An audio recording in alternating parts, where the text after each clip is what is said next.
For 3 years, he pursued the Ice Queen captain, tried to charm her 999 times, and she'd remained utterly untouchable. He was all long legs, broad shoulders, and a lean waist, but she wouldn't even give him a second glance. After the last rejection, he snatched the phone from the desk and dialed a number he hadn't called in 3 years. "I'll marry the girl from Havenwood." Silence stretched on the other end before Arthur Miller's voice came through, laced with disbelief. "Are you serious? Take it or leave it." "No, no, no." His father's voice cracked with excitement. I can't believe it. This is wonderful. You've finally come to your senses. Dad will arrange the wedding immediately. Make sure it's a grand affair. Isn't this what you wanted?" Ethan laughed, but there was no humor in his eyes. "Don't bother with the wedding arrangements. You're not invited. And don't you dare bring your precious first love and her son anywhere near me. Give me $100,000 by the end of the summer. I'll take it with me. Are you trying to cut ties with me?" Arthur's voice dropped, incredulous. "Ethan, I'm still your father." "Father? You think you deserve that title?" Ethan scoffed. "Just remember to send the money. Otherwise, the wedding's off." He hung up. He knew his father desperately needed him for this marriage alliance in the small town, so he'd agree to any condition. Ethan looked up, meeting his own gaze in the mirror, seeing the faint resemblance to his mother. 10 years. His mother had been dead for 10 years, and he still couldn't forget the way Arthur Miller had practically danced on her grave to welcome his new family. It was 1970. He just turned 10. His mother was barely in the ground when Arthur brought home his old flame and her son, Samuel Evans. That day, Samuel, dressed in a brand new blue and white striped shirt, had timidly called him brother. Ethan had responded by grabbing the nearest heavy object, an incense burner, and cracking it over Arthur's forehead. He was shipped off to Europe that very night. Over the years, he'd let his father spoil his mistress and her son back in the States, while he, in retaliation, burned through his father's money abroad, living a life of excess and debauchery. Until 3 years ago, when an urgent call from Arthur had summoned him back. There was a new government initiative, something about fostering connections between urban centers and rural communities. His father, besotted with his old flame, naturally doted on Samuel, his stepson. He couldn't bear for Samuel to marry someone he didn't love or be inconvenienced by this rural assignment. So he decided to send Ethan, his biological son, to the sticks instead. Ethan had smashed everything he could in the Miller mansion, including his father's favorite porcelain vase. Arthur, trembling with rage, had him practically hogtied and delivered to Captain Rachel Holloway's National Guard training base that same night, forcing him to live, eat, and train with her. "Rachel, my dear, do an old friend a favor. Help me knock some sense into this ungrateful son of mine." Rachel Holloway was the daughter of his father's old friend. Young to be a captain, she was notoriously known as the Ice Queen. The woman was stunning, one in a million, with long, lean legs, a high-bridged nose, a uniform that accentuated her broad shoulders and narrow waist. Her aura was as cold as a blizzard on a mountaintop. Obligated to Arthur, her attitude towards Ethan was even stricter than towards her own subordinates. The very first day, she'd made him do drills until he dropped. A rich kid like him had never endured such hardship. His feet had swollen resistencia. That night, he'd cursed her out in his room for hours. But the next morning, a tube of muscle rub had appeared on his nightstand. Rachel Holloway was as cold as ice, yet somehow, when he'd had a stomachache in the middle of the night and the infirmary was locked, she'd climbed through a window to get him medicine. When he'd failed his shooting assessment, she'd kept him training until dawn, finally steadying his wrist and murmuring, "Aim carefully before you pull the trigger." When he'd had a fever and was delirious, she'd coolly remarked that he was a grown man acting like a baby, yet she'd stayed up all night watching over him. Ethan's heart, adrift for so many years, had slowly, unexpectedly, begun to heal in this harsh environment. He'd fallen for Rachel Holloway, but everyone said Captain Holloway's only passion was serving her country. She had no time for romance. He hadn't believed it. Everyone had feelings, desires. What was she pretending at, being so stoic? So, he'd started trying to charm her in every way imaginable. On rainy days, he'd forget his umbrella, showing up before her drenched. She'd hand him a jacket without a flicker of expression. "Put this on."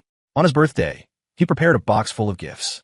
She'd picked up the intercom, security, send someone to dispose of these items. During training, he'd feigned heat stroke, hoping to lean on her shoulder. She'd sidestepped him and called to a medic, stretcher. Rachel Holloway truly seemed to be made of ice. But she was different with Samuel Evans. When Samuel spilled coffee on her map, she'd merely said softly, "Careful, it's hot."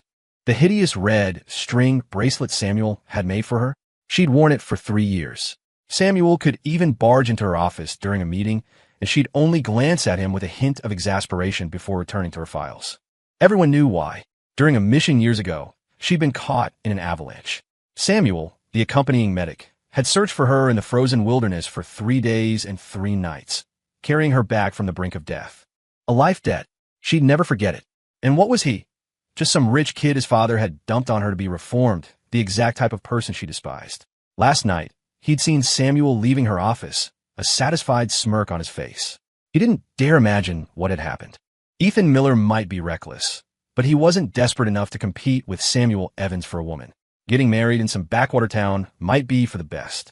At least there'd be no Rachel Holloway, no Samuel Evans, none of this crap that made his chest ache. Ethan took a deep breath, grabbed a change of clothes, and headed to the communal showers. Wouldn't you know it, he turned the faucet, and no water. He glanced at his watch. Rachel should still be on the training field. She wouldn't be back for a while. He dragged out a large plastic tub, filled it with cold water from the tap in his small living area, then added hot water he'd heated. The temperature was just right. He sank into it. He'd been soaking for less than 5 minutes when he suddenly heard Rachel's voice outside, talking to a few of her subordinates. He froze. The doorknob was turning. Out! Rachel suddenly snapped. Don't come in. The door slammed shut. He heard muffled voices from outside. What's wrong? I think Mr. Miller's in there, taking a bath. I just got a peek, but man, he's built. If I married a guy like Ethan Miller, wow. You? Dream on. Quiet. Rachel's voice was laced with anger. Another word of gossip, and you're all doing 20 extra clicks. Dismissed. Footsteps scattered hastily. Ethan leisurely dried himself and got dressed.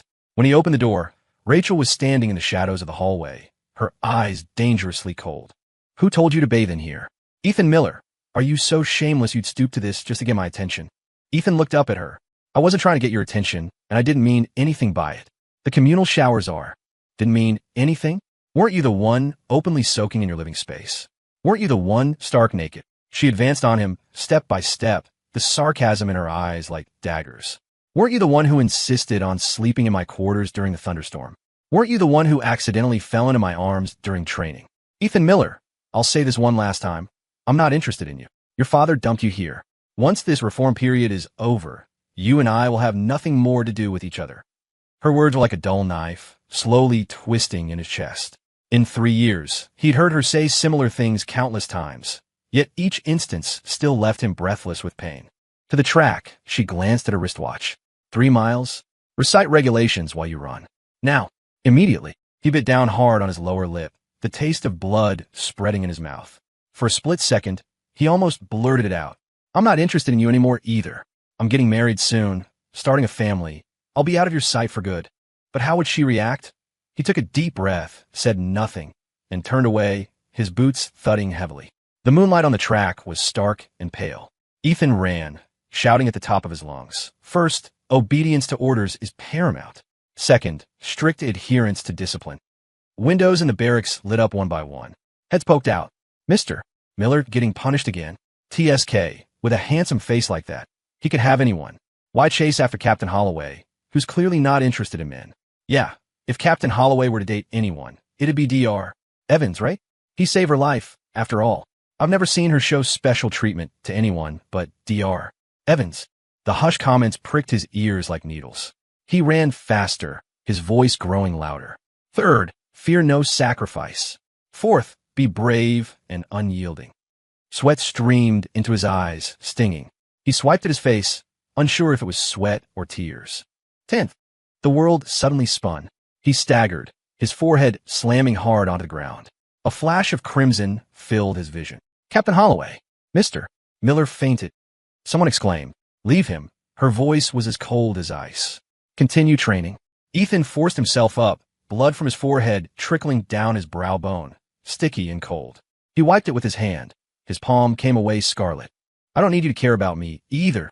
His voice trembled, but he stubbornly straightened his body. Rachel Holloway stood a short distance away, posture ramrod straight, her expression calm, without a flicker of emotion. He laughed, a laugh that made his eyes burn, then turned and continued running. First, obedience to orders is paramount. Second, strict adherence to discipline. Blood mixed with sweat, blurring his vision. He didn't know how long he ran, or how many times he recited the rules. He only knew his throat tasted of blood, and his legs felt like lead, each step like treading on knives. 10th, never betray. The last word barely out, his vision went black, and he collapsed completely. Dimly, he felt someone helping him up. He managed to pry his eyes open. Rachel Holloway's hand was in his line of sight. Didn't you say you wouldn't care about me? Rachel didn't stop walking, her voice firm. As long as you're under my command, I'm responsible for your safety. So that was it. He suddenly laughed, a laugh that made his chest ache. All those nights she climbed through windows to get him medicine, those nights she'd watched over his fever, those seemingly casual acts of concern, all just responsibility. Don't worry. His voice grew fainter. I'll be gone soon. He thought he heard Rachel ask, what do you mean?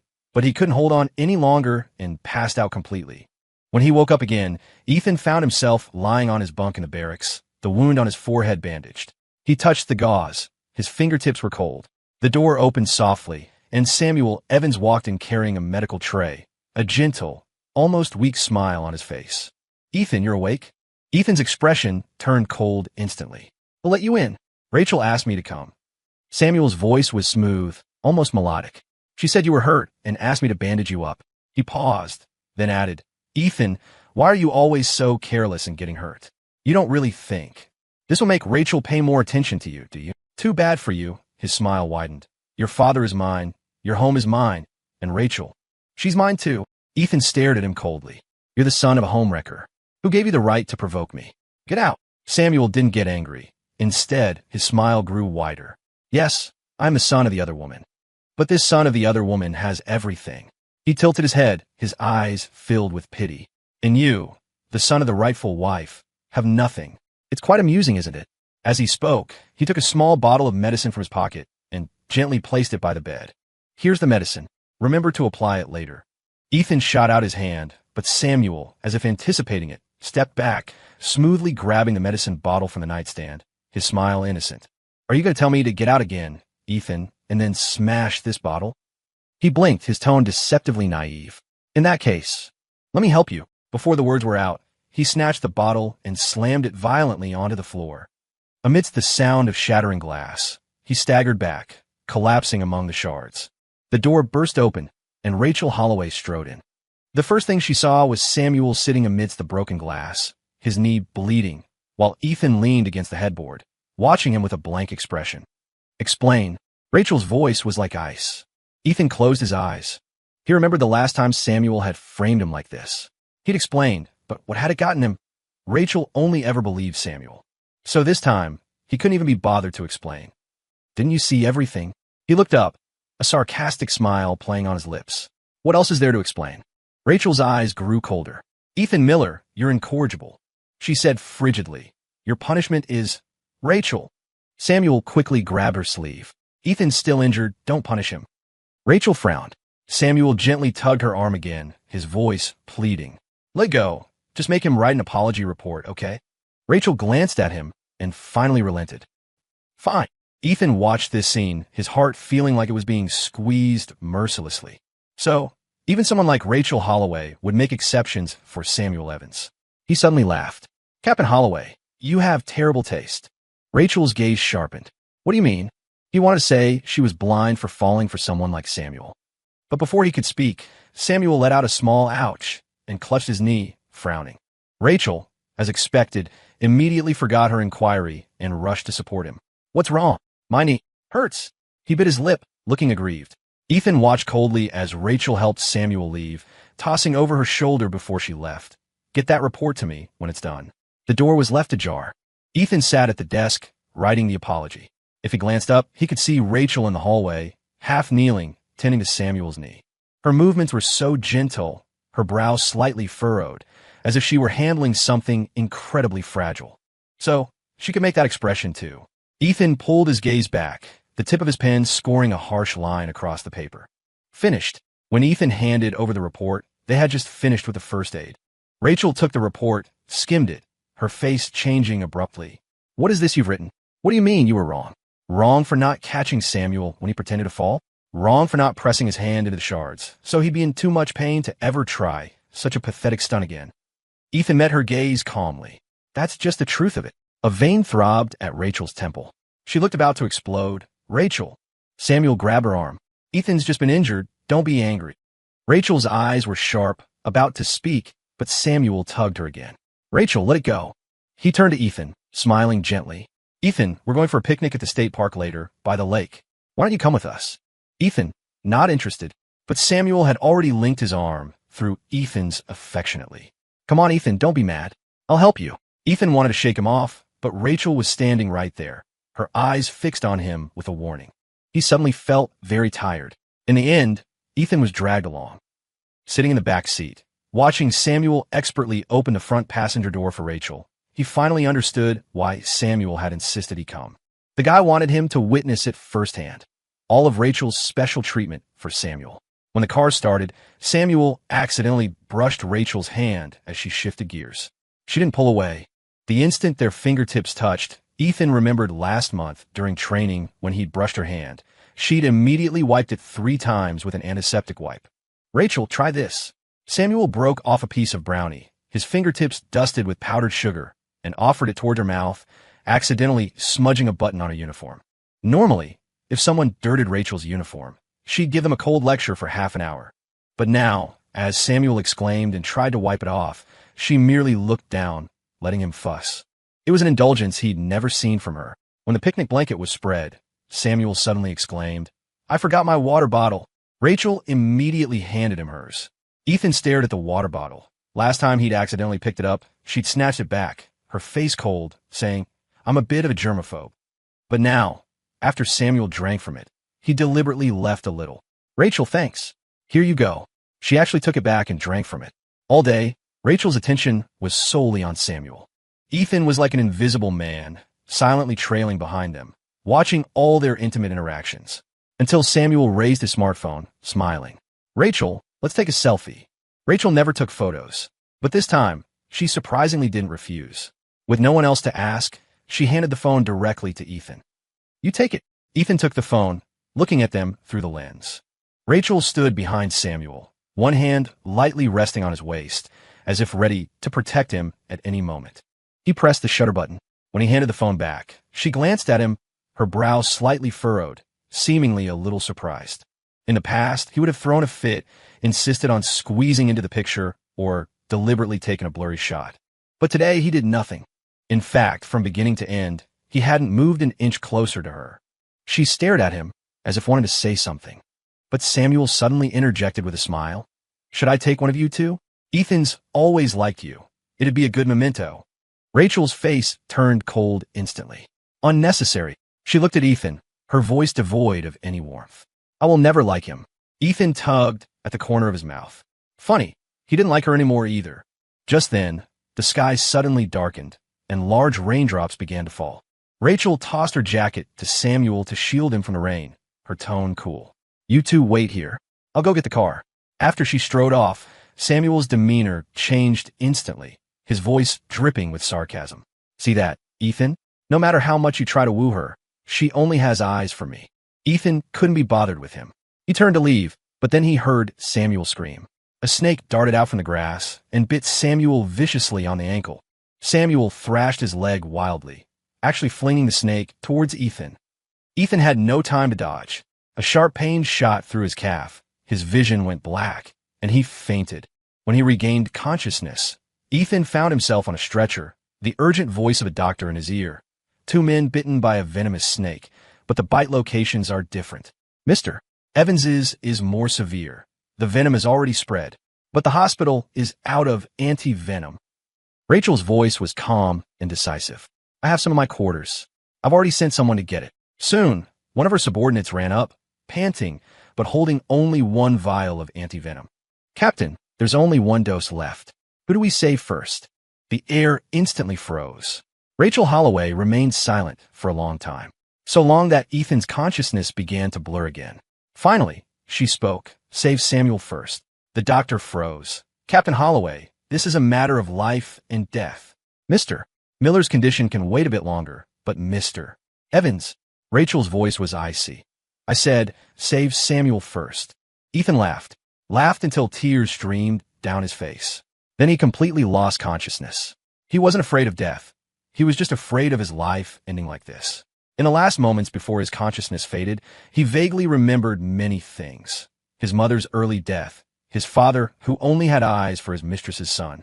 When he was studying abroad, he'd been so lonely he couldn't sleep night after night.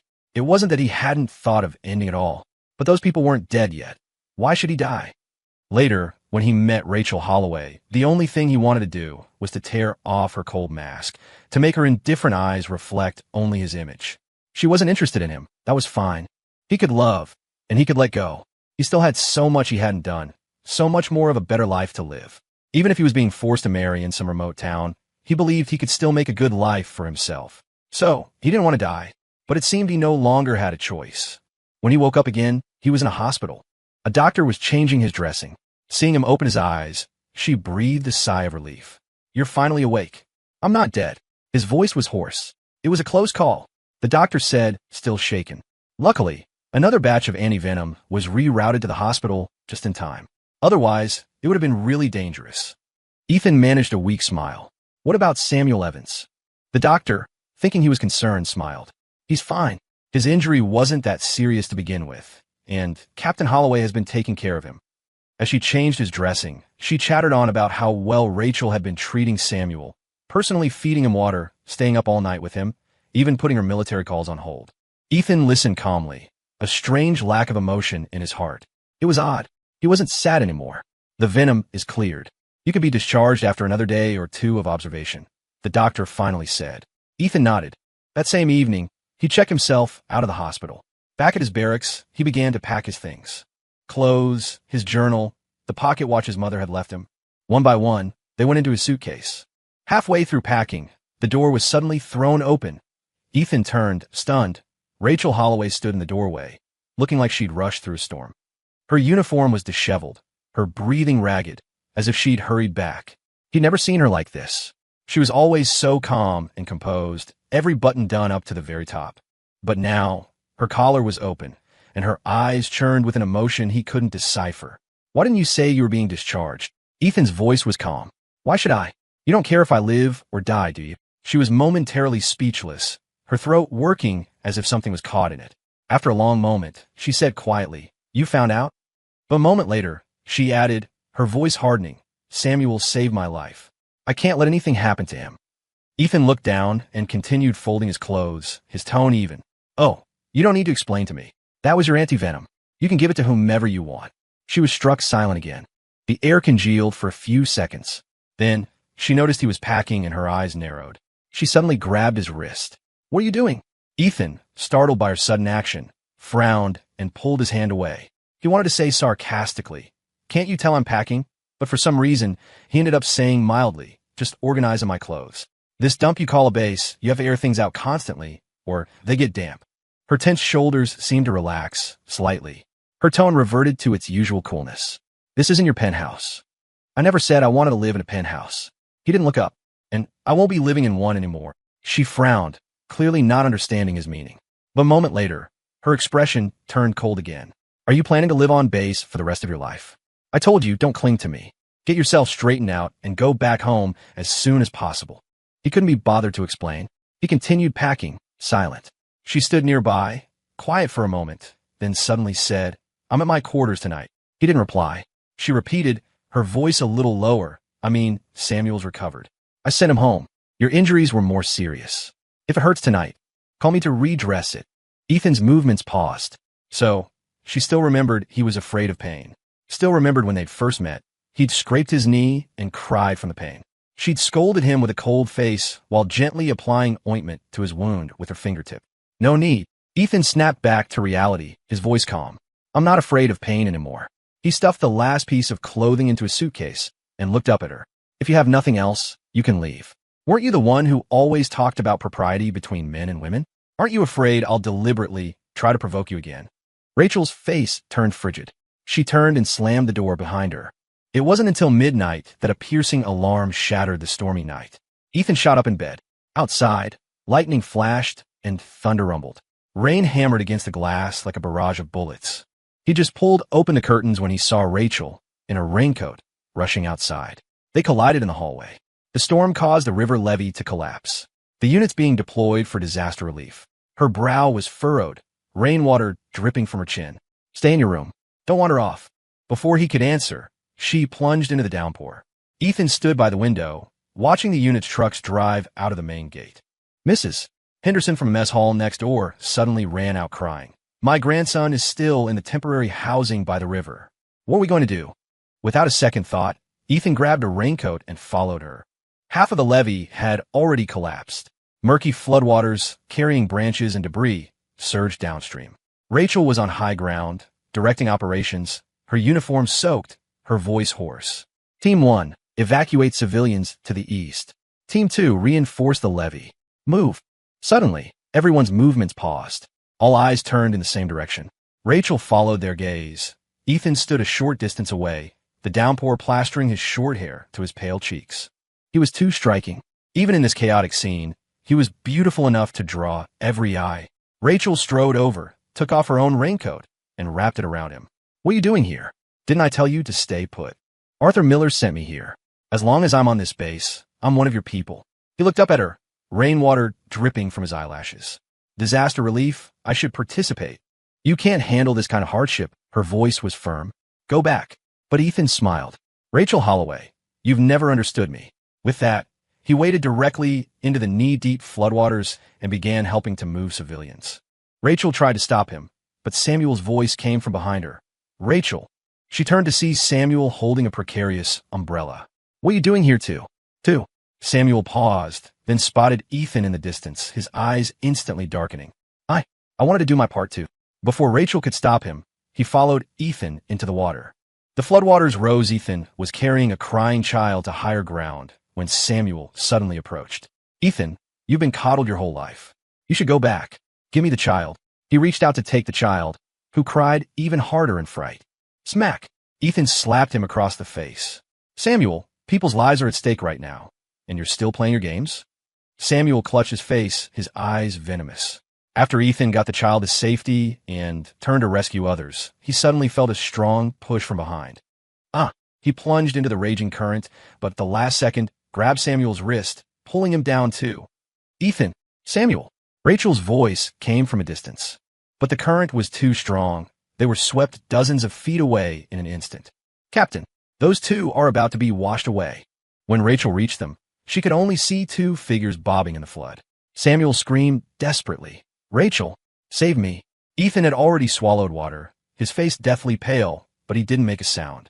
Another bolt of lightning struck, illuminating Rachel's resolute face. She leaped into the water, heading towards Samuel. In the final moment before the flood engulfed him, Ethan saw her choice. He suddenly felt so tired, so incredibly tired. So be it. He released his grip on the piece of driftwood and let the surging waters carry him away. Ethan vaguely felt someone wiping his face with a warm, damp cloth. Captain Holloway, you haven't slept in 2 days. Let me watch over Mr. Miller. No need. It was Rachel's voice, unbelievably hoarse. The person tried to insist, but someone else rushed in. Captain Holloway. Dr. Evans has a fever again. He's calling your name. The figure beside his bed hesitated, then finally stood up. Take good care of him. The sound of footsteps faded. When Ethan woke again, it was dusk outside. A young female soldier with a round face was watching over him. Seeing him open his eyes, she sighed in relief. You're finally awake. His gaze unintentionally drifted towards the door. The soldier misunderstood. Don't get the wrong idea. Even though Captain Holloway saved Dr. Evans first, she pulled you out soon after. She's been looking after you these past few days too. She only just went a doctor. Evans sighed a little while ago. If you want to see her, I can go get her. No need. Ethan's voice was dry. I wanted to ask, have all the civilians been evacuated? The soldier blinked. All evacuated. Thanks to your help. She scratched her head, embarrassed. I used to think a rich kid like you couldn't handle hardship, but when things got serious, you really stepped up. You rescued the most people during this flood. The whole unit sees you in a new light now. She hesitated, then asked, her voice tinged with reluctance. But, are you going to finish your reform and go home soon? I am leaving, Ethan said softly. Not home, though. To a small town to get married. After sending the soldier away, Ethan forced himself to get up and pack. The suitcase was almost full, but he couldn't find the photograph of him and his mother anywhere. Ethan, are you looking for this? Samuel was standing in the doorway, an old, yellowed photograph dangling from his fingers. Get back. Ethan shot up, his vision blurring for a moment. Samuel took a couple of steps back, pulled a box of matches from his white coat pocket and struck one. All right, here you go. The flame flared, licking at the edge of the photo. In that instant, Ethan's mind exploded. He lunged forward and slapped Samuel hard across the face. Smack! Samuel staggered and fell, the photo slipping from his hand. The flames had already reached his mother's face. Ethan dove to grab it, but Samuel raised his hand high. The photo burned completely to ash, scattering on the floor. Ethan's eyes were wide with fury. He grabbed Samuel's collar and slammed him to the ground. Ethan Miller. Rachel's voice exploded from the doorway. The next second, she yanked him off Samuel. Ethan stumbled and hit the corner of a table. She looked down at Samuel on the floor. He was clutching his face, his voice weak. Rachel, don't blame Ethan. It's my fault. I knew he didn't like me, but I was worried about him and secretly came to see him, and that's why he got angry. Apologize. She stared at Ethan, her voice like ice. Ethan stared fixedly at the pile of ashes, motionless. I said, apologize. I did nothing wrong. Ethan stared back at her, enunciating each word. He burned my mother's photograph. It's just a photograph. Her jaw tensed, anger simmering in her eyes. You think hitting someone is justified? Just a photograph. He laughed, his eyes burning. Rachel Holloway, do you have any idea that was the last thing my mother left me? She paused, taken aback. Before she could speak, Samuel tugged at her sleeve. Rachel, I didn't. Even if Ethan dislikes me that much, he shouldn't slander me like this. Rachel's frown deepened instantly. She issued a direct order. I thought during the flood relief you finally acted like a responsible man, but I see you're still incorrigible. Get outside and stand there. She pointed to the torrential rain pouring down in the courtyard. You can come back in when you're ready to apologize. Samuel feigned a protest. Ethan's proud. He won't apologize to me. In this heavy rain, he'll get sick if he stands out there too long. If he won't apologize, he can stand there all day. Ethan suddenly laughed. No matter what, she always chose to believe Samuel. He turned and walked out, without even grabbing a jacket, straight into the rain. Behind him, he heard Rachel and Samuel's voices, heard her ask Samuel softly if he was hurting, heard her quick footsteps moving away. Rain lashed his face, mixing with tears, impossible to tell if it was cold or hot. The storm raged for an entire day and night. Ethan stood ramrod straight, rainwater streaming from his hair, his clothes long since soaked through. Mr. Ethan, a familiar voice. Mrs. Davison rushed over with an umbrella. Seeing him in this state, tears immediately welled in her eyes. She tremblingly pulled out a cloth-wrapped bundle. Inside was a thick stack of cash. Mr. Miller asked me to bring you $100,000.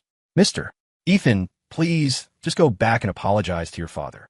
That town in the middle of nowhere is no place for you, especially not to get married and spend the rest of your life there. Ethan shook his head. He'll be happier than anyone if I go. No matter how much I apologize, it won't change his decision. Mrs. Davison's voice trembled, her tears splashing into the muddy water. She had come with his mother from her family home, had watched him grow up. Now, all she could do was uselessly tug at his sleeve. But you're his own flesh and blood. Flesh and blood. Ethan smiled faintly, his voice soft. The day he brought that woman and her son into the house, I lost my father. He's too busy playing dad to another man's son now. Mrs. Davison cried harder. Ethan looked towards a corner of the wall.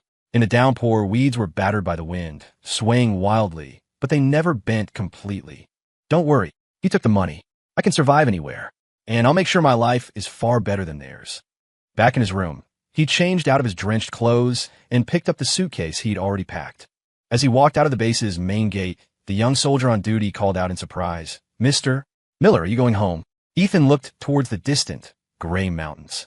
There was a home there he'd never been to, a destination arranged by his father, where he was to marry a simple country girl. Yeah, he nodded, his voice light. Going home.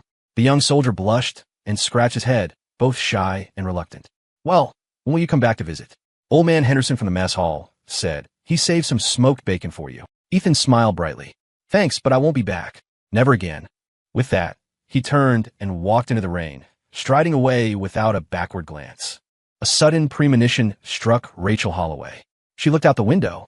The rain was torrential, a dense curtain obscuring the view, making it impossible to see outside, let alone find Ethan. Rachel's gaze darkened. She stood up. Samuel grabbed her arm. Rachel, are you going to look for Ethan? Well, in this downpour, he definitely won't last. He's probably just waiting for you to soften up. He smiled innocently, which made Rachel frown. Don't talk about Ethan like that. He's not the type to shirk punishment. From his first day here, he's completed every single one. But today's rain is too heavy. If he stays out there any longer, something bad will happen. She couldn't help but worry about him. Seeing her expression, Samuel grew anxious, then stood up as well, hesitantly speaking. But Ethan's always been stubborn. If you go to him now, it'll only upset him more. Rachel, why don't we wait until his time is up? Rachel thought about Ethan's increasingly outrageous behavior recently. If she indulged him today, there was no telling what he'd do next. Her face hardened, and she sat back down. Samuel's face lit up, and he subtly moved closer. The rain didn't stop until the next morning. Rachel immediately went downstairs to find Ethan, a bottle of cold medicine in her hand. But when she reached the designated punishment spot, the familiar figure was nowhere to be seen. Even the young soldier on guard duty said he hadn't seen Mr. Miller. Rachel's recently softened expression hardened again. Ethan actually dared to evade punishment. Samuel, seeing this, spoke with feigned regret. Honestly, Ethan, he won't even listen to you, Rachel. He's probably slacking off somewhere. Let's just ignore him and go get breakfast, okay? Hearing this, the soldier on guard shook his head anxiously in rebuttal. Captain Holloway, that's not what I meant. Mr. Miller didn't skip his punishment. He stood in the rain all day and night yesterday. We all saw him. He scratched his head. When I said I hadn't seen Mr. Miller, I meant he left late last night. Said his reform period was over and he was going home. Then he left, and I haven't seen him since. Thinking about how he'd actually spoken to Ethan alone last night, the young soldier's face flushed again, and he muttered to himself. Actually, Mr. Miller is a pretty good guy. Stood in that terrible rain all night and day without a complaint. Finished Captain Holloway's punishment before he left. Captain, don't be angry. Mr. Miller really likes you. Why don't you forgive him? At these words, Rachel frowned immediately. He hadn't even told her he was going home. He just left. But perhaps it was for the best. His reform was over. Their relationship was no longer captain and subordinate. Rachel's eyes darkened, trying to suppress the turmoil in her heart. Samuel, I'm going to look for Ethan. Wait here for me. Wait, Rachel, didn't we say we were going for breakfast? Since Ethan's already gone back, we can go after we eat. There's no rush. Samuel instinctively grabbed Rachel's arm, pleading as he usually did. But this time, Rachel didn't indulge him. Instead, she pulled her arm free. This is a military base. No inappropriate physical contact. I'll be back after I find Ethan. You can go eat first. With that, ignoring the person still standing there, she strode out of the camp, rushing eagerly towards the Miller family home. Samuel watched Rachel's retreating figure, stamped his foot in frustration, and then had no choice but to follow. He wouldn't let Ethan have any chance to hook up with Rachel. Upon arriving at the Miller residence, the first thing that met her eyes was a 3-story villa. Arthur Miller had made his fortune early and had lived comfortably for years. Even though he hadn't cared much for Ethan, he hadn't been stingy with his son financially. Rachel looked at the opulent villa, pressed her lips together, and walked in, Samuel trailing behind her. The dining table in the villa was laden with seafood and rich meats. Arthur Miller was raising a glass in celebration with his younger wife. Now that Ethan's gone, off to the countryside to marry that Fisher girl, he won't be back to bother you anymore. You can finally relax, dear, right? The woman, though over 40, still retained her charm and smiled. It should have been like this long ago. To have raised your ex-wife's son for this long was already generous of me. Arthur Miller nodded repeatedly and clinked glasses with her. Just as they brought their glasses to their lips, bang! The villa's main door was kicked open. Rachel strode in, her face grim, her gaze sweeping over them. What did you say? Where did Ethan go? Rachel was naturally tall, and now, with her voice lowered, she made Arthur Miller jump. Captain Holloway, what's wrong? Didn't that boy Ethan tell you? He's gone to the countryside to get married and start a family. Our family even gave him $100,000. Rachel was already astounded to hear Ethan had gone to the countryside to marry, especially a mere Fisher girl. Her heart tightened. How could a pampered young man like Ethan possibly adapt to rural life? Even on the base, he had struggled more than others. The thought of that fair-skinned, refined young man marrying and starting a family in such a place made Rachel's heart churn with irritation. She suppressed her emotions and continued to ask, "What's the exact address?" At this moment, Samuel arrived, looking flustered. He had been delighted when he first heard Ethan was marrying a country girl, but then he saw how anxious Rachel looked and hurried over. "Rachel, why are you asking about this? Ethan's already married. He doesn't need to come back to the base for reform. You're not responsible for him anymore." As he spoke, he winked at Arthur Miller. The older man, who hadn't understood at first, finally grasped his son's meaning and put on a smile. Yes, my unfilial son has troubled Captain Holloway for so long. Since you're here, why don't you stay for a meal before you go? Samuel is back too. It's perfect. Turning his head, Samuel looked expectant, but Rachel was completely unmoved, her expression still icy. Mr. Miller, I'll ask again, where exactly did Ethan go? You previously asked me to reform him properly, and I believe I completed that task. Now that his reform is over, my relationship with him is no longer that of captain and soldier.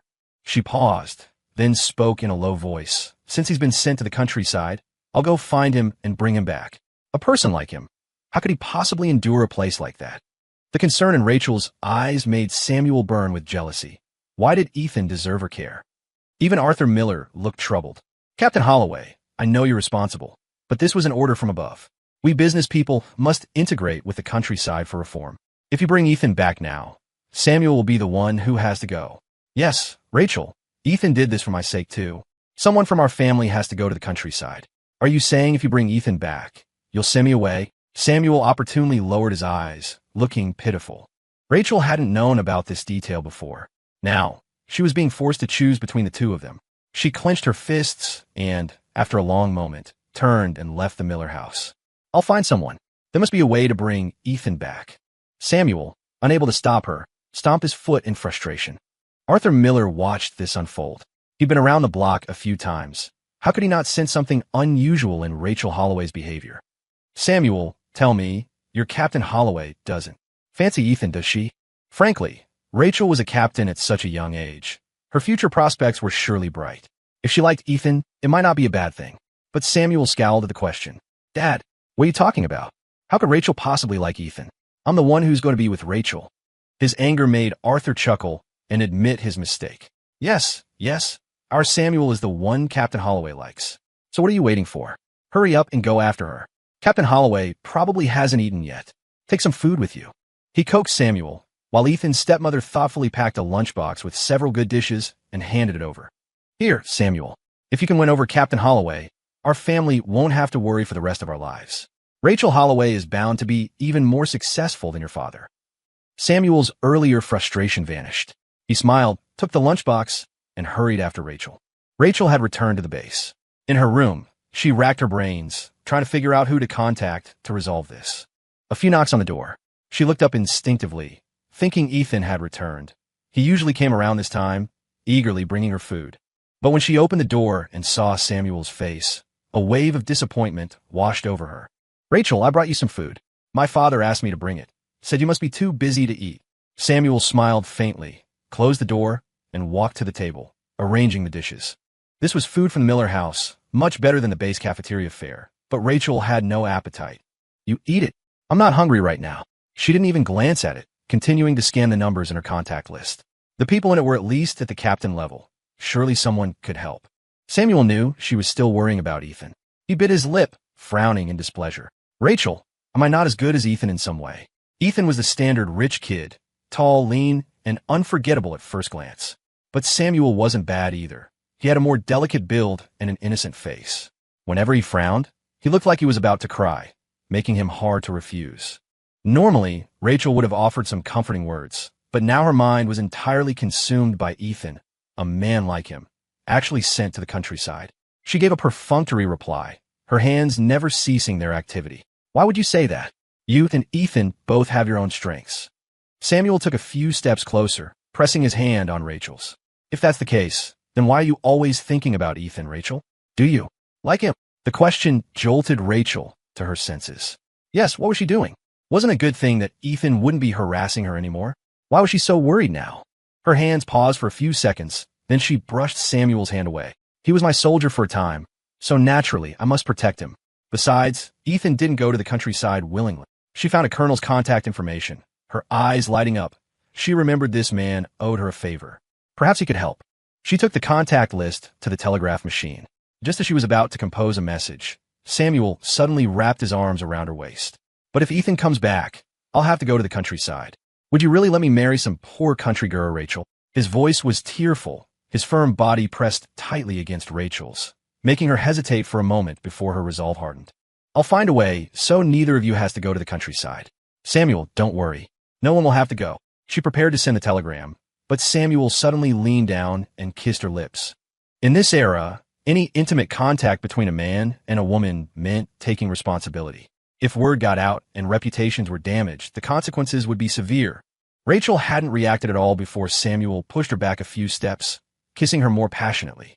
It was only when his hand touched her body that Rachel snapped back to her senses and shoved him away. Samuel, what are you doing? Rachel, I like you. I want to be with you. I'm afraid if Ethan comes back, you'll be drawn to him. Rachel, please don't bother with him, okay? Samuel sat on the floor, his eyes dark and brooding. Rachel's face was ashen. I've never liked you, Samuel. Don't ever do this again. Samuel froze, the feigned tears ceasing. He looked up in disbelief. Rachel, you don't like me? How could you not like me?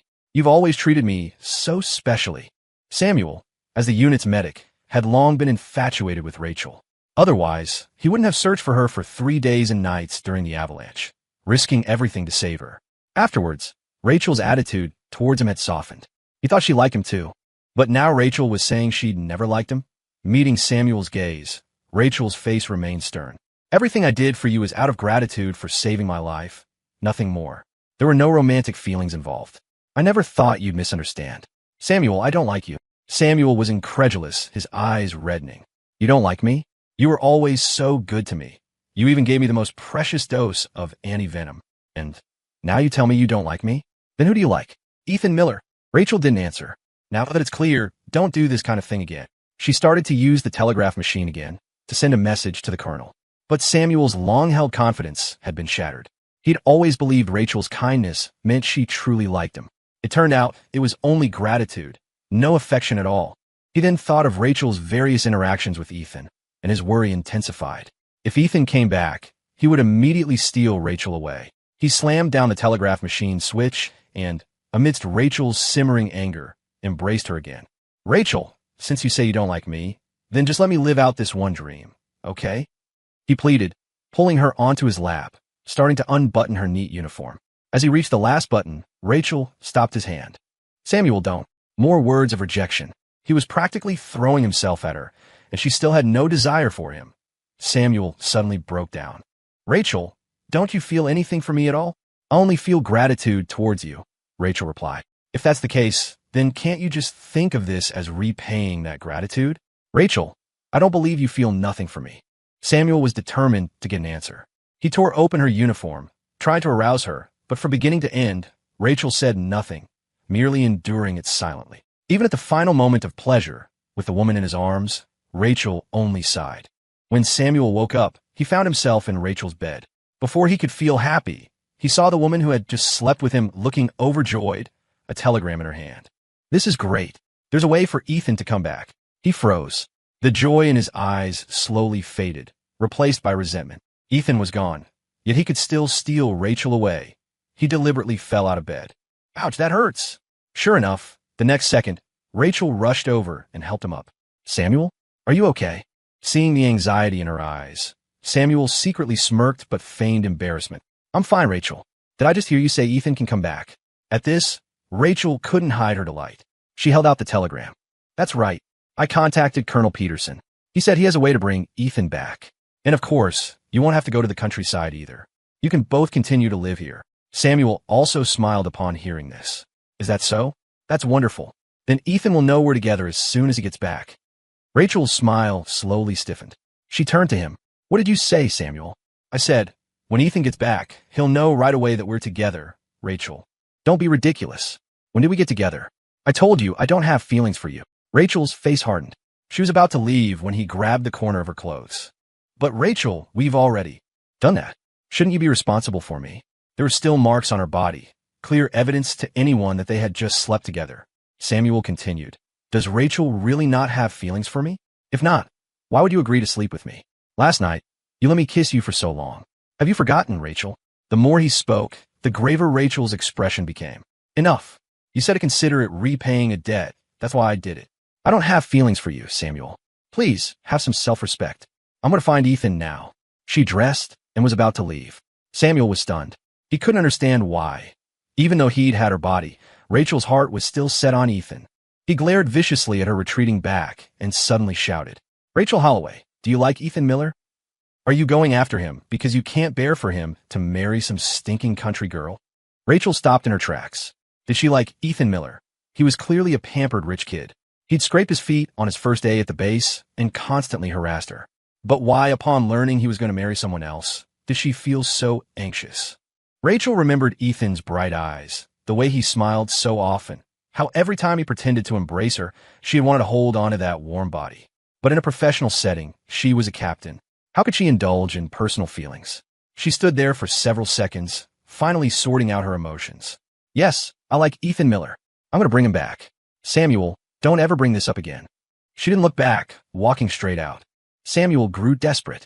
He didn't care about his half-dressed state and rushed to the window. Rachel, if you dare go find him today, I'll jump. Rachel didn't turn back. Samuel gritted his teeth and jumped. It was the second floor, not high, but Rachel heard something fall. Her pupils contracted violently. In disbelief, she turned back to see Samuel gone from the room, the window open. She rushed in. Samuel had really jumped. Looking at the blood on the ground, Samuel managed a weak smile. Rachel, you came back. Her heart clenched. Forgetting her plan to find Ethan, she immediately called for a doctor and sent Samuel to the hospital. She stayed by his bedside for a day before Samuel woke up. The doctor said that luckily it was only the second floor. There was no major harm, just a broken leg that would heal in a few months with rest.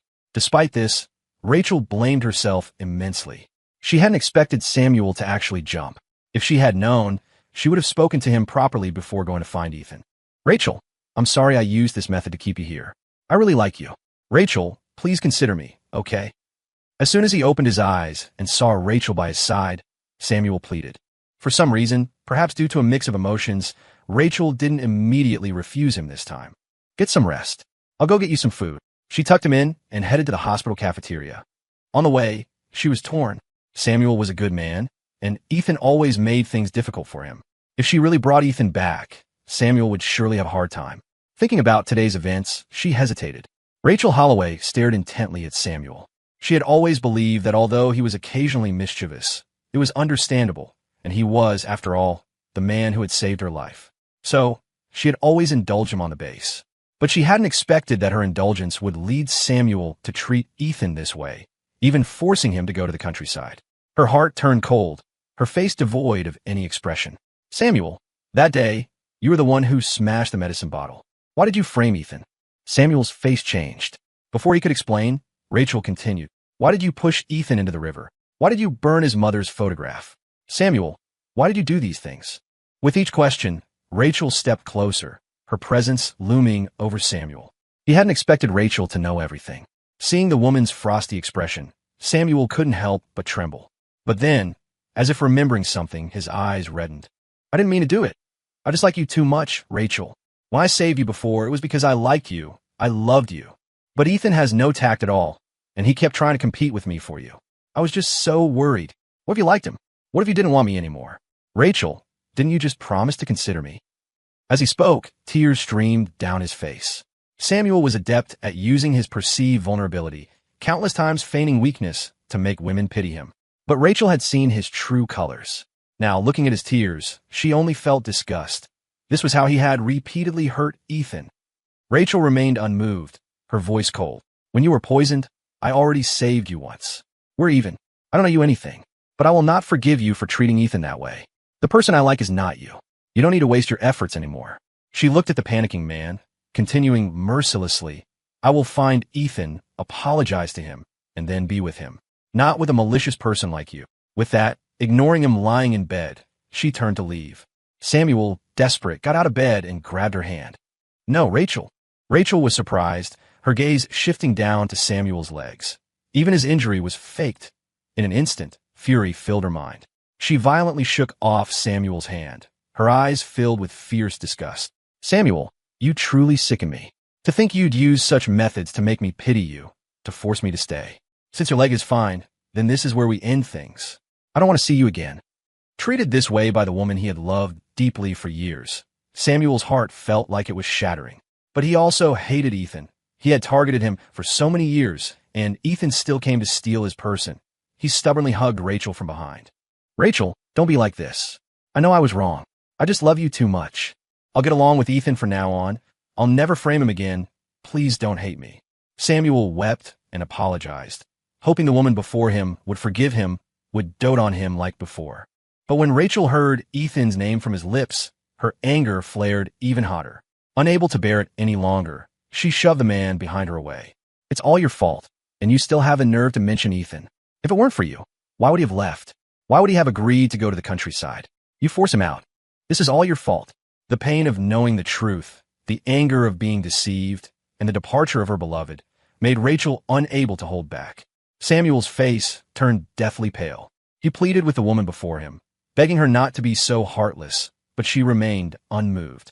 He looked at Rachel in despair, never expecting her to say such cruel words. "Ethan is so important to you, then what am I? You clearly like me too. You treated me completely differently from others. You had feelings for me too, didn't you?" He screamed hoarsely, but Rachel's eyes remained icy. "I've said it many times, towards you, I only feel gratitude." He knew it. She liked him. If she didn't like him, why did she keep accepting his kindness? Samuel's eyes filled with tears, finally seeing this person's true face. He jerked his head up, his eyes full of mockery and unwillingness. "Rachel Holloway, do you really think it was me who forced Ethan away? It was you who never rejected me, who always tacitly treated me well. You were the one who hurt Ethan. Everyone on base knew I was special to you. Don't you think Ethan knew? He was forced away by you. Now you blame everything on me. Rachel Holloway, you are truly heartless." Samuel roared, his eyes filled with despair. Rachel remained unmoved, her voice terrifyingly cold. "If it weren't for you, I wouldn't have treated Ethan that way." With that, ignoring the man who had collapsed on the floor, she turned and left the hospital room. On her way, she went directly to Colonel Peterson's office. "Rachel, you need to think this through. Although I can help you this time, the Miller family has significant assets. If this gets investigated later, it'll be easy to trace. One wrong move, and your rank is gone. You've worked so hard to get to captain. Promotion isn't far off. Consider carefully. Sending him to the countryside was a directive from higher up. Wealthy families had to comply. The Millers had already delayed for years. If she intervened now, she could lose her position. But the thought of Ethan leaving her in that torrential storm sent stabs of pain through her heart. She had lost him once. She couldn't lose him a second time. Whatever the cost, she had to bring him back. Rachel nodded solemnly. Colonel Peterson produced a document. "All right, if you've decided, sign your name. If anything happens in the future, you'll bear the responsibility alone. This is as much as I can help you." She signed her name without hesitation, then smiled faintly. "Don't worry, Colonel. Whatever happens in the future, I'll take full responsibility as long as I can bring him back." The colonel nodded, no longer trying to stop her, and put the paper away. Seeing her eagerness, he couldn't help but ask, "First time I've seen you handle personal matters like this, Rachel. Who is this person?" "It's someone I like very much." A few days later, Colonel Peterson sent word that everything was arranged.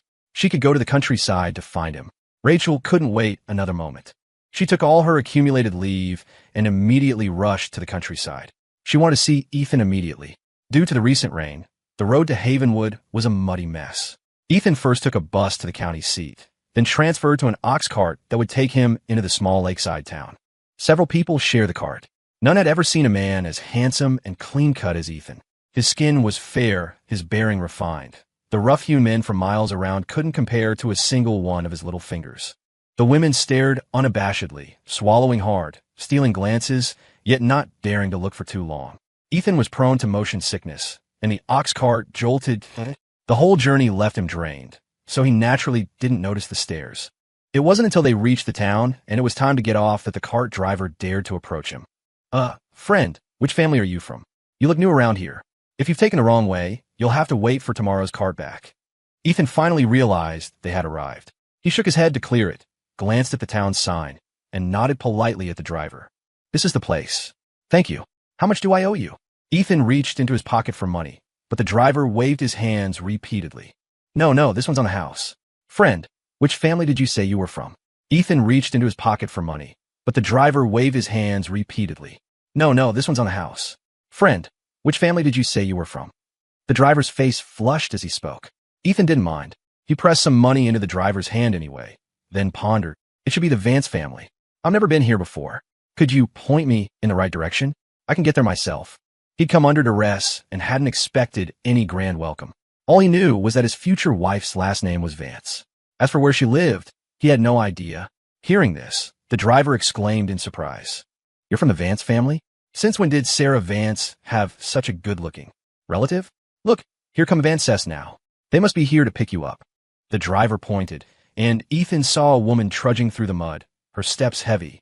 She had a serious expression, but when she met Ethan's gaze, she quickened her pace. You must be Mr. Miller? I'm Sarah Vance. You're aware of the driver. Sarah Vance instinctively paused, not finishing her sentence. Ethan, however, was indifferent. He had accepted his fate. It was just marrying a simple country girl. It wouldn't stop his determination to build a better future. He smiled faintly and completed her sentence. You're my wife. Let's go. Sarah faltered, surprised that Ethan seemed unbothered by his situation, even though he was being forced to marry her. But she was always a bit awkward with words and didn't know how to explain, so she just nodded silently, which earned a whistle of admiration from the driver. Friend, you're Sarah Vance's husband? You got it made. Ethan didn't understand what he meant, but the woman's face was already beet red. She cleared her throat. The road is muddy. I can carry you home on my back. With that, she bent down. The woman's back looked strong, but Ethan was no longer a pampered rich kid. He shook his head and stepped into the mud himself. No need for that. I can walk with you. Sarah Vance quickly led the way. They walked for about 10 minutes and finally reached a house with a tiled roof. In the countryside, such a house was quite decent, but Sarah still felt embarrassed. In the village, this is the best kind of house we can build right now. Your father said you usually live in a fine house. I'll work hard to build you a house you like in the future. After speaking, she opened her mouth again. I know you were forced to marry me. If you're unwilling, I can send you back to the city, Mr. Miller. There's nothing here. You definitely won't be used to it. Whether it was people from the base or the villagers here, seeing Ethan's delicate skin and wealthy appearance, they instinctively assumed he was a city person who couldn't adapt to rural life. Ethan didn't mind these looks. He'd heard far worse gossip. These were just words. Time would prove them wrong. He declined Sarah's offer to send him back and, turning, expertly fetched water and started a fire to heat it, showing no signs of being unable to handle hardship. However, he didn't last long before he started to sway. Before coming to Havenwood, he had stood in the rain at the base for an entire day and night, then traveled for another full day to get here. By now, both his stamina and his immune system were at their limits. Ethan's face was flushed, and he was panting. Before he could even wash his face, he collapsed. When he woke up again, he was lying in bed, a cool, damp towel on his forehead. You're finally awake. The doctor saw you. You have a high fever. You need to rest well. Sarah Vance sat by the bed, her face etched with worry. Ethan tried to sit up. The first thing he noticed was that his clothes had been changed. He instinctively looked at the woman opposite him, who, understanding his unspoken question, blushed crimson. It wasn't me. I asked old Mr. Henderson from next door. The doctor said you needed to be sponged down. I didn't touch you. She looked so anxious, as if she wished she had 3 mouths to explain herself. Seeing this woman's simple honesty, Ethan managed a weak smile. You're my wife now. It wouldn't have mattered if you had. Thank you for taking care of me. Sarah Vance remained very reserved, as if she didn't even dare to get close. It's nothing. I should take care of you. There's nothing here. I've put you through a lot. The woman's earnest smile made Ethan smile too. He lay in bed for several days before fully recovering. Sarah had taken care of him throughout, not only fetching water, heating it, and wiping his sweat, but also brewing medicine regularly. Even a doctor had visited several times. Most importantly, during this time, Sarah hadn't laid a finger on him.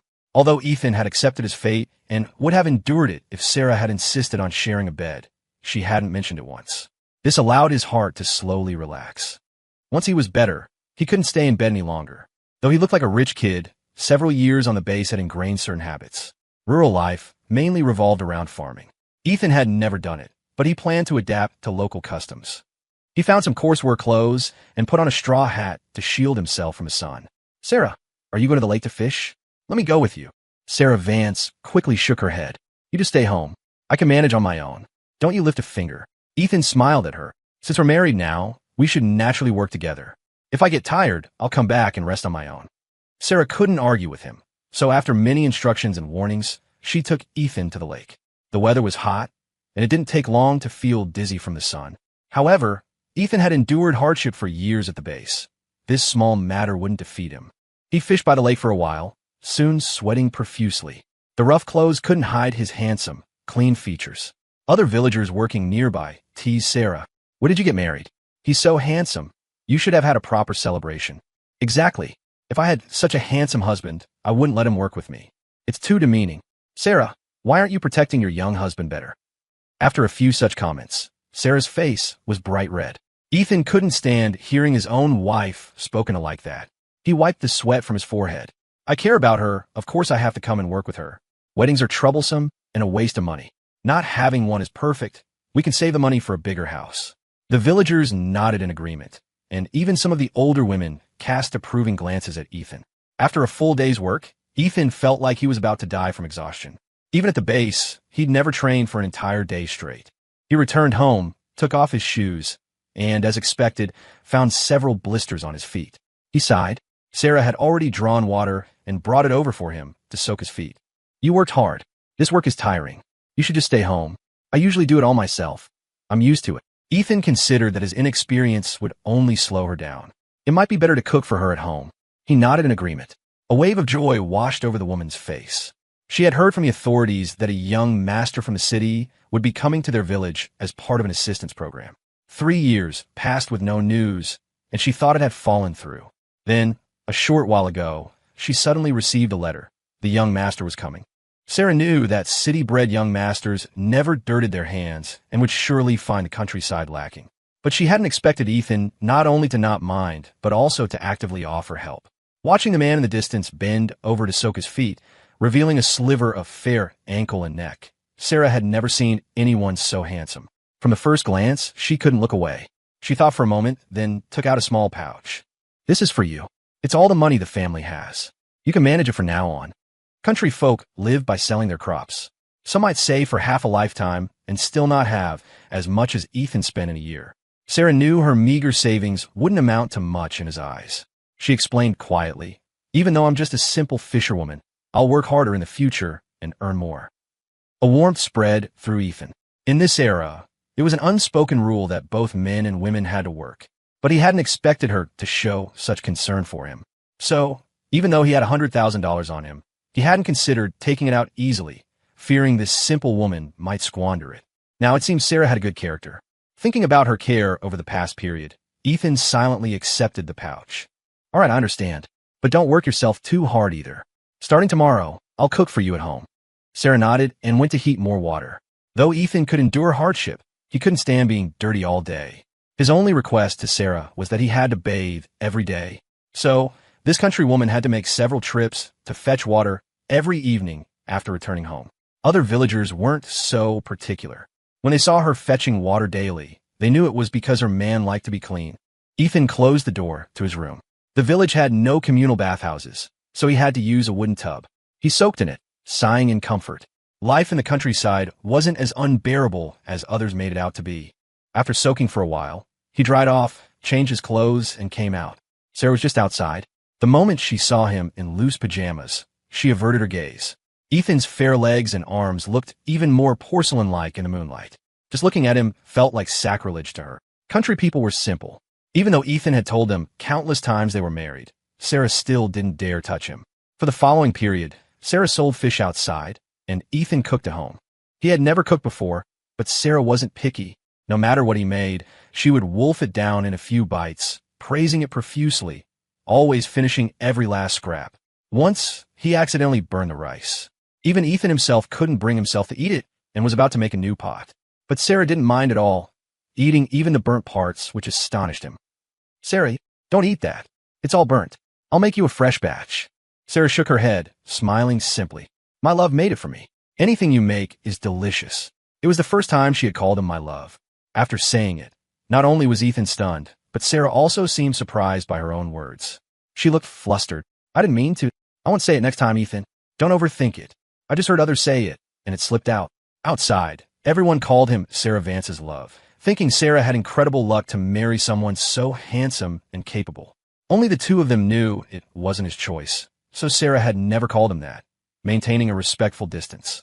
Now, the slip of the tongue made the usually shy Sarah extremely anxious, as if terrified of being disliked. Ethan smiled. For some reason, he found it rather sweet. From the first day I came here, I've been your love. You can call me that whenever you want. It's okay. This was the respect and affection he had never received from Rachel Holloway.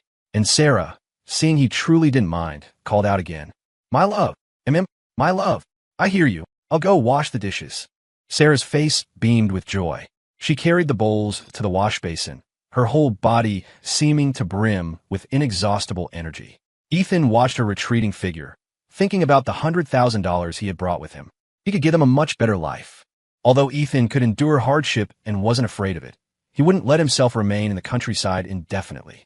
He would prove to others that even if he went to the countryside, he could live well. After that, he began to research ways to make money. The main reason rural people couldn't escape poverty was their fixed mindset, always believing that only tilling the land could provide enough food. Over the years, although Ethan's relationship with Arthur Miller was poor, his father was a businessman, and Ethan knew a thing or two about making money. However, he hadn't figured out how to implement his ideas when an unexpected visitor arrived in the village. A small car bumped along the road, attracting most people's attention. A car. That must cost a fortune. Which rich person has come to our village? You only see these things in the county town or the city, right? I never thought we'd see one in our village. If I had a car, I'd be so impressive, huh? The villagers discussed, their faces full of envy. The car stopped at the village entrance, and a woman in a military uniform stepped out. The onlookers were even more astonished.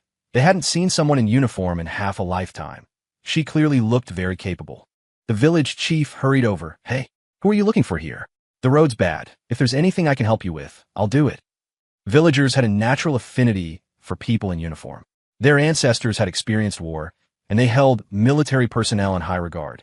Rachel Holloway surveyed the surroundings, frowning instinctively, not understanding how Arthur Miller could have decided to send Ethan here. The base, at its worst, still had running water and electricity. But in the village, they had to draw water from wells, and electricity required connecting lines, and no one was willing to waste money on electricity bills. She controlled her impatience and tilted her head slightly. Do you know Ethan Miller? The village chief paused, then smiled. Oh, you're looking for the Vance family's young man?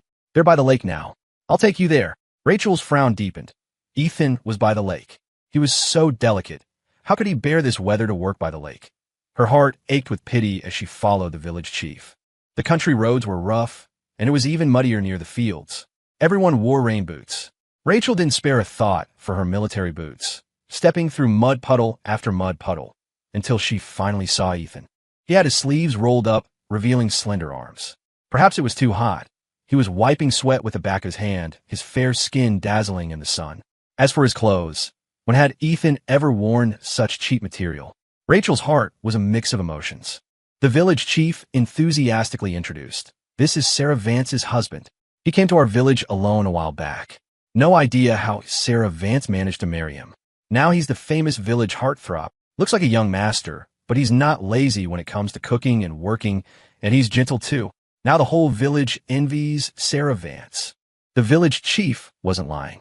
Many people felt Sarah Vance had hit the jackpot for several lifetimes.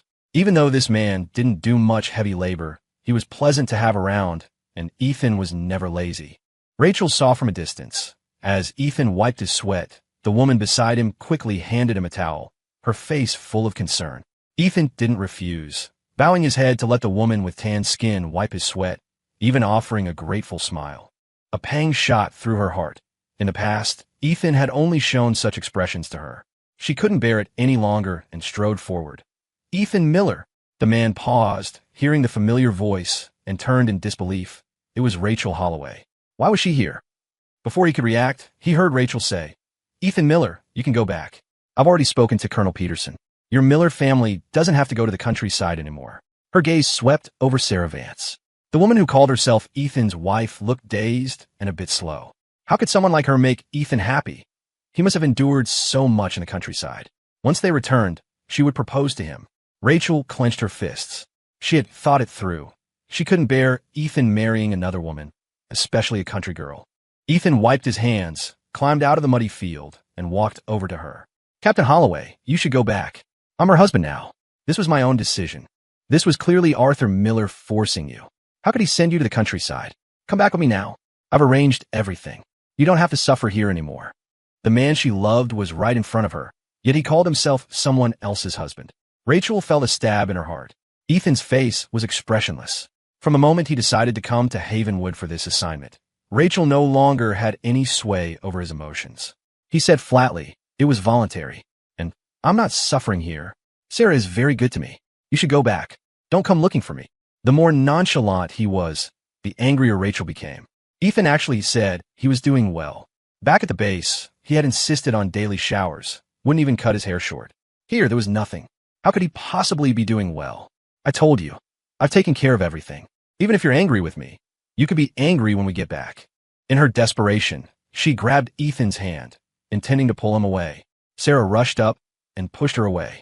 What do you think you're doing? Just because you're a captain, you think you can bully people? She was an honest person. If Ethan had truly decided to go back with Rachel, she wouldn't have said anything.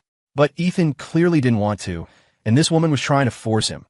Sarah stood protectively in front of Ethan, warily eyeing the newcomer. A warmth spread through Ethan. He hadn't expected Sarah to rush over and defend him. It made him feel even more certain about his choice. He smiled at Rachel. See? She's my wife now, Captain Holloway. We have no relationship anymore. Rachel's face darkened so much it looked like it might drip water. After a long moment, she softened her voice. Ethan, I know you're angry. As long as you come back with me, stop staying in the countryside, I can propose to you. I was wrong before. I've investigated thoroughly. Samuel did many wrong things. I was the one who always wrongly accused you. You're angry about that, aren't you? She considered herself above reproach, had never admitted to being wrong for anyone. Now, to actually say she was wrong, Ethan found it both novel and laughable. After he left, she finally bothered to investigate those things. But it was already too late. He curled his lip. Rachel Holloway, it's too late. Those few words nearly made Rachel stumble. For the Miller family's matter, she had gone to great lengths to get this chance, then traveled all this way, only for Ethan to say it was too late. She felt like her heart had been stabbed. She couldn't understand why it was too late. Ethan, it's not too late. I've already spoken to Samuel. I've repaid my life debt to him. I won't have any contact with him anymore. I won't make you sad again. Come back to me, please. She pleaded, but Ethan remained unmoved. He looked directly into her eyes. No, I'm very happy here. Sarah is very good to me. I'm her husband now. Captain Holloway, please stop bothering us. His firm rejection made her usually calm composure shatter. Her gaze swept sharply over Sarah Vance, covered in dirt, a simple country fisherwoman, not even pretty. What did she have that was better than her? She gritted her teeth, her voice becoming urgent. You haven't had a wedding ceremony. You haven't even registered your marriage. As long as you want to leave the rest to me. Ethan, you need to think clearly. If you really stay with her, you'll be in the countryside for the rest of your life. At these words, Sarah Vance immediately panicked. Rachel Holloway was right. They hadn't done anything formal. Ethan had just moved into her house somewhat haphazardly. Legally, they had nothing. Moreover, this captain was certainly more capable than she was and could provide Ethan with the kind of fine house he was used to. Before Ethan could hesitate, Sarah began to doubt. The man sighed and took her hand. Sarah and I may not have had a wedding or registered our marriage, but we have consummated our relationship. She is my wife. Instantly, Rachel looked as if she'd been struck by lightning. She stared at Ethan in disbelief, at their joined hands, her mind buzzing. You, how could you? How could you have been intimate with her? She gritted out the words.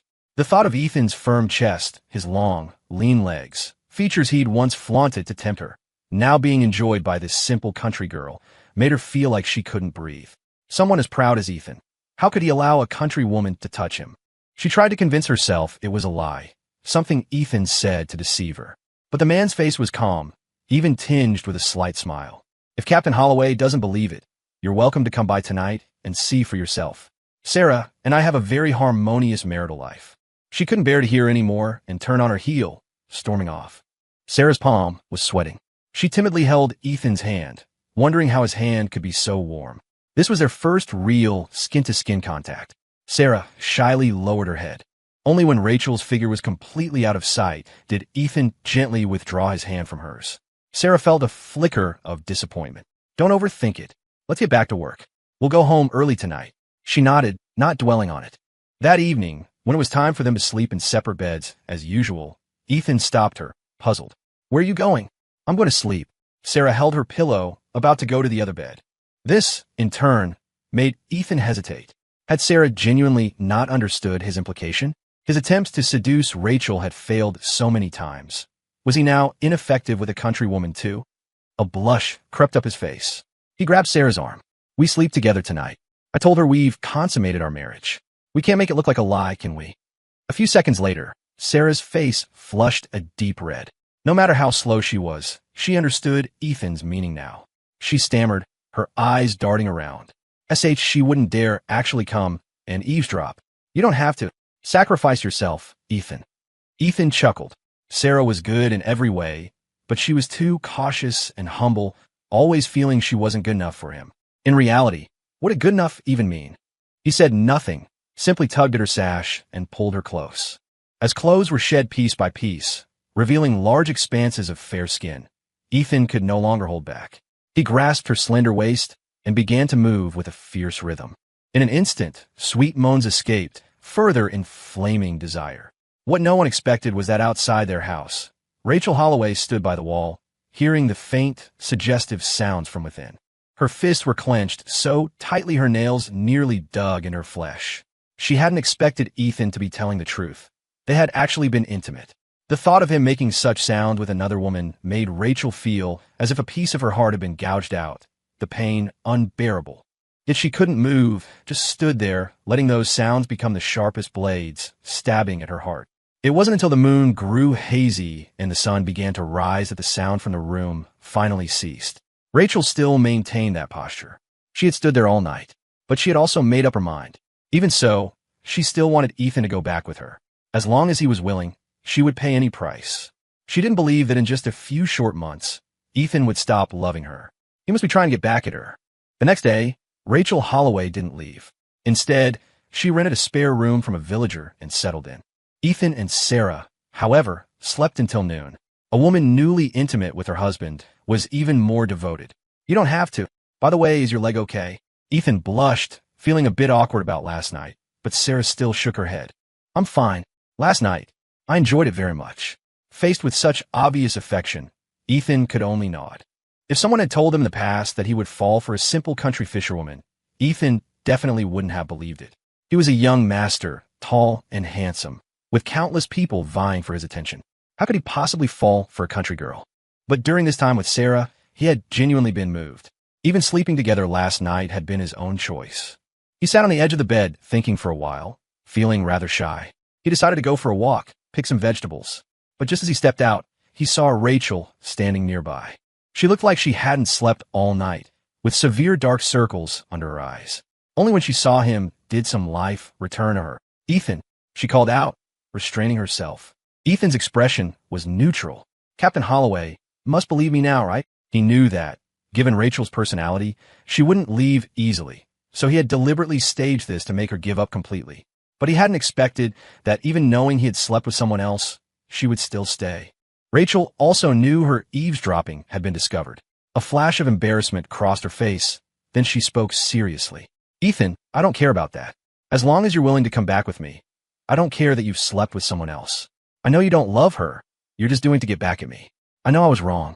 The person I love now is only you, Ethan. I'm sorry for how I treated you before.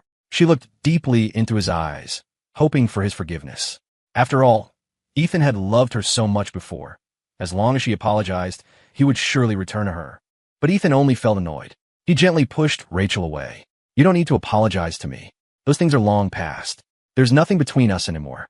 Seeing Ethan about to leave again, Rachel grabbed his hand, her tone urgent. Ethan, don't you believe me? If you don't, you can come back with me. I've already made things clear with Samuel, and I've told Arthur Miller I'll marry you. Ethan, I'm serious. The more she spoke, the more impatient Ethan became. He roughly shook off Rachel's hand. I've already made it very clear, Rachel Holloway. I don't love you anymore. Staying here is my own choice. Rachel clenched her hands, watching Ethan walk away from her. You don't love me, so you love that Sarah Vance? Even if you don't like me anymore, you can still go back. You don't have to stay here and live this miserable life.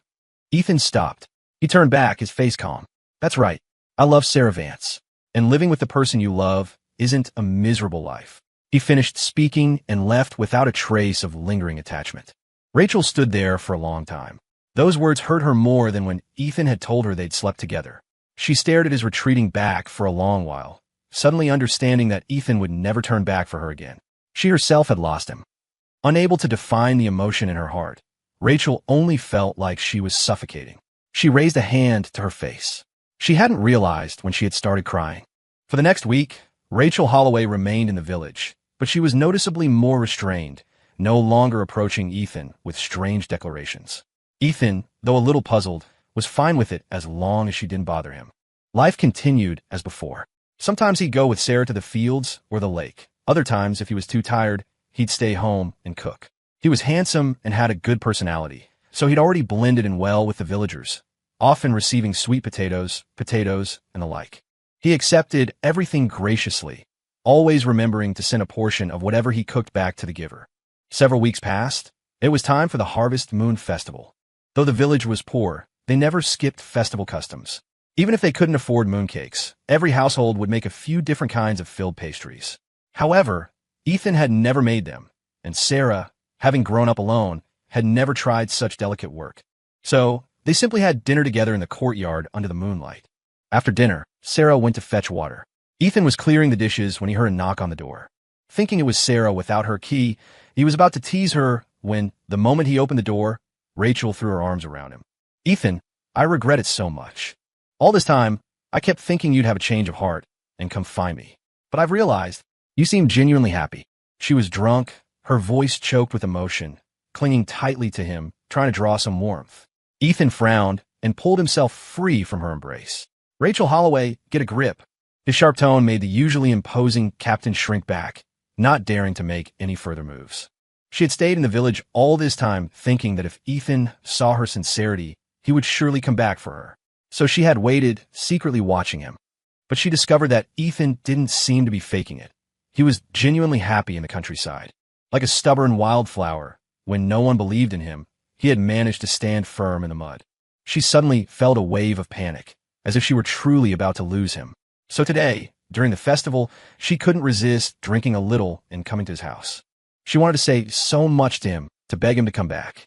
But seeing the disgust on Ethan's face, she couldn't utter a word. Even the alcohol seemed to wear off. Her eyes red. The usually composed and calm woman had lost her composure, even wanting to recklessly drag him back with her. But she was afraid Ethan would truly hate her. She looked at him for a long time before her voice trembled. "Ethan, I didn't mean to. I just wanted to see you. Captain Holloway, I've reminded you many times. I am Sarah Vance's husband now." Ethan spoke coldly, without mercy. Even knowing this fact, hearing these words still pained Rachel deeply. She opened her mouth, about to say something, when another voice interrupted. "Ethan, I'm back." It was Sarah, returning with water. In that moment, Rachel felt like a pathetic thief, coveting someone else's happiness. She didn't care about anything else and fled. Sarah returned home to find the door unlatched.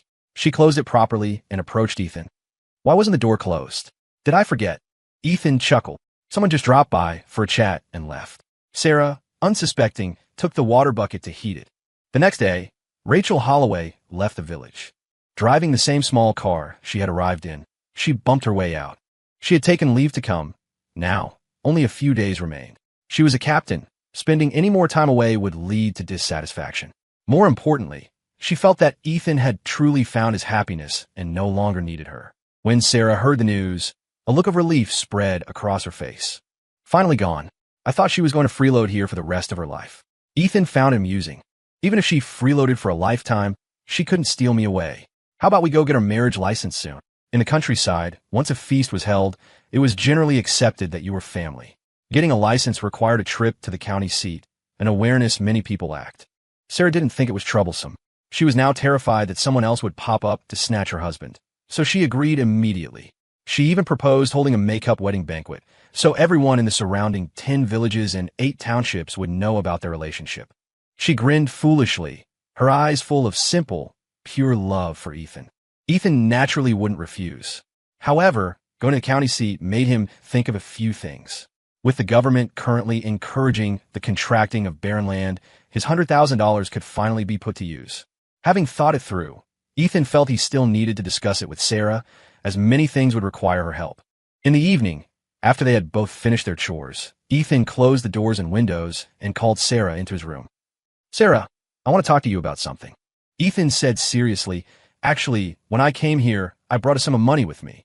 I want to start a small business in the county seat. Will you go with me?" Sarah was a born and bred country girl. Things like starting a business were, in her mind, only for rich people. Now, her husband was telling her they were going into business too. Her voice couldn't help but carry a note of concern. This? What kind of business would we do? Besides fishing and selling fish, I don't know how to do anything. Even if you don't know anything, you can still do business. And I'm confident I can do it well. Seeing Ethan's serious expression, Sarah's little bit of worry vanished. She gritted her teeth and pulled out a little more money from her pocket. All right, this is my private savings. You can have it too. Ethan, whatever you want to do, just do it. I'll definitely support you. Ethan paused, surprised that this seemingly simple and honest person actually had hidden savings. His expression flickered, finding it both amusing and endearing. He returned the small sum to her. You should keep your private savings. If the business fails, I'll have to rely on you to support me. He said it with a smile, making Sarah blush crimson once again. For the next few weeks, Ethan was busy with the business. He had $100,000, a considerable sum in the countryside. He went to the county seat, looked at several shops, and finally chose a medium-sized one. After renovations, he decided to deal in rice. Next, he discussed with the village chief and contracted several families' fields, hiring people to work them. The grain harvested would be sold in his shop. With poverty gradually receding, things would surely get better in the future, and rice was an indispensable item for every household. He and Sarah worked hard for several months, finally settling everything and officially opening for business. At the same time, to make it a double celebration, his and Sarah's wedding banquet was also held on this day. No Arthur Miller, no Samuel Evans, and no Rachel Holloway. His life would definitely get better and better from now on. He looked at the person beside him and smiled genuinely.